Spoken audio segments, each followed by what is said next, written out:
Alhamdulillahirabbil alamin wassalatu wassalamu ala asrofil anbiya'i wal mursalin wa ala alihi wa sahbihi wa man tabi'ahum bi ihsanin ila yaumiddin.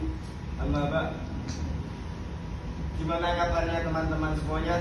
Alhamdulillah. Alhamdulillah semuanya pada sehat. Tentunya saya di sini akan mempresentasikan yaitu Pancasila dalam kajian sejarah.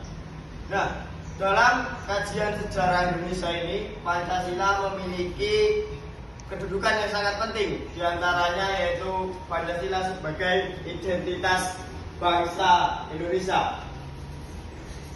Yang pertama yaitu identitas nasional. Apa itu identitas? Identitas adalah jati diri ataupun kepribadian.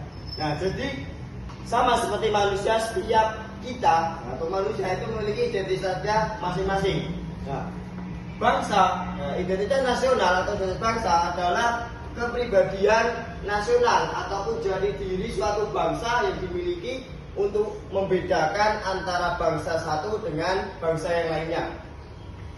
Ketika kita melihat di bangsa lain ataupun di negara lain seperti Jepang ataupun Barat yang lainnya, yang mana mayoritas masyarakatnya yaitu bersifat individualis, rasional dan berteknologi maju.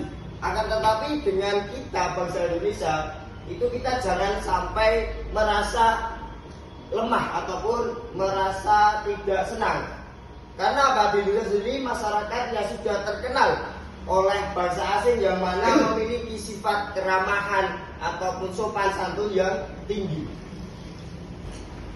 Oke, kemudian yang kedua yaitu Pancasila sebagai pandangan hidup bangsa Indonesia. Jadi pandangan bangsa Indonesia, kenapa Pancasila sebagai pandangan bangsa Indonesia? Karena pandangan itu adalah sebagai pedoman. Sama seperti kita, ketika manusia itu hidup pasti memiliki pandangan. Dia besok ke depannya mau seperti apa, mau bagaimana. Jadi sama seperti bangsa Indonesia. Jadi pedomannya bangsa Indonesia adalah Pancasila. Yaitu Pancasila sebagai kepribadian dan jiwa bangsa Indonesia. Nah, kepribadian di sini dan jiwa itu ada satu kesatuan, yaitu pribadi dan jiwa. Karena Pancasila itu di dalamnya terkandung nilai-nilai luhur ataupun nilai moral yang mana mengajarkan kepada manusia yang berbangsa ataupun bernegara untuk sesuai dengan nilai-nilai tersebut. Selanjutnya yaitu Pancasila sebagai perjanjian luhur bangsa Indonesia. Nah, perjanjian sendiri itu atau yang bisa dikatakan oleh kesepakatan, yang mana kenapa Pancasila sebagai perjanjian luhur bangsa? Karena pada waktu perumusan Pancasila itu terdapat banyak sekali perbedaan pendapat antara satu tokoh dengan tokoh yang lainnya. Maka kemudian dikumpulkan ideologinya, kemudian dirumuskan, nah dijadikan namanya kesepakatan bersama, maka jadinya perjanjian luhur bangsa Indonesia. Fungsi perjanjian luhur bangsa Indonesia yaitu yang pertama sebagai identitas bangsa Indonesia, kemudian yang kedua sebagai sumber tata tertib hukum, yang ketiga sebagai sumber filsafat nomor satu bangsa, dan yang keempat yaitu sebagai pedoman untuk memecahkan suatu permasalahan dalam berbangsa dan bernegara. Nah, jadi itu tadi ada 5, yaitu kedudukan penting Pancasila di dalam kajian sejarah bangsa Indonesia. Yang pertama, Pancasila sebagai identitas bangsa, yang kedua sebagai pandangan hidup bangsa, yang ketiga sebagai kepribadian, yang keempat sebagai jiwa, dan yang kelima adalah sebagai perjanjian luhur bangsa Indonesia.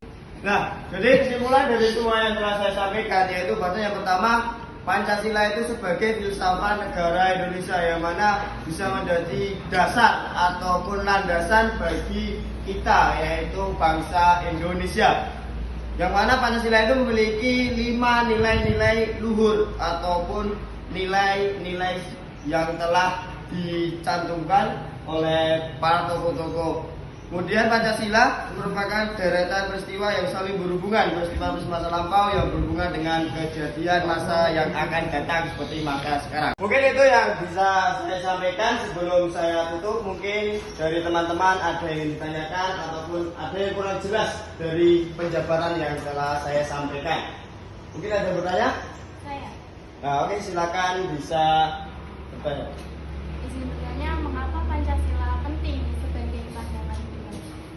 Saya jawab tadi pertanyaannya, yaitu mengapa Pancasila penting sebagai pandangan hidup bangsa. Oke, jadi kenapa Pancasila itu penting sebagai pandangan hidup bangsa? Karena Pancasila memberikan nilai-nilai moral, etika, dan nilai luhur yang mana bisa mempersatukan antara bangsa satu dengan bangsa lainnya. Karena di Indonesia sendiri ini memiliki banyak suku dan berbangsa-bangsa. Jawaban dari saya, kenapa Pancasila penting bagi pandangan bangsa Indonesia. Kemudian mungkin ada yang ingin bertanya lagi. Saya ingin bertanya, Ya, oke, silakan. bagaimana Pancasila berfungsi sebagai jiwa bangsa? Oke, langsung saya jawab, yaitu bagaimana Pancasila berfungsi sebagai jiwa bangsa Indonesia. Pancasila berfungsi sebagai jiwa bangsa Indonesia karena Pancasila yaitu menanamkan nilai-nilai luhur kepada masyarakat Indonesia, terutama yaitu untuk lebih mementingkan yang namanya keadilan, kesejahteraan, dan persatuan Indonesia. Mungkin itu yang bisa saya sampaikan, kurang lebihnya saya mohon maaf. Mungkin itu dari saya. Akhir kala bila saya lihat Assalamualaikum warahmatullahi wabarakatuh. Waalaikumsalam.